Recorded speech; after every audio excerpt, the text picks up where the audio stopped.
વડોદરા શહેરના કમાટીબાગ પ્રાણી સંગ્રહાલય ખાતે શિયાળાની ઋતુને ધ્યાનમાં રાખીને ઝૂ ક્યુરેટર દ્વારા ખાસ પશુ પક્ષીઓની સંભાળ માટે વિશેષ ગોઠવણ કરવામાં આવી છે।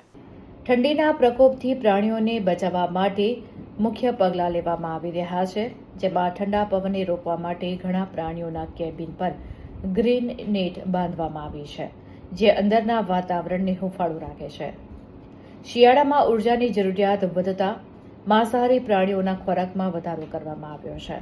હાથી જેવા પ્રાણીઓને શેરડી, સૂંઠ, રાગી અને ગોળના લાડુ જેથી કરીને ગરમી આપતો પૌષ્ટિક આહાર આપવામાં આવી રહ્યો છે। આ તમામ તૈયારીઓ દ્વારા કમાટીબાગ પ્રાણી સંગ્રહાલયમાં પશુ પક્ષીઓના જીવનની ગુણવત્તા જાળવવા અને તેમને શિયાળાની આકરી ઠંડીથી સુરક્ષિત રાખવા માટે પ્રાણી સંગ્રહાલય પ્રતિબદ્ધ છે।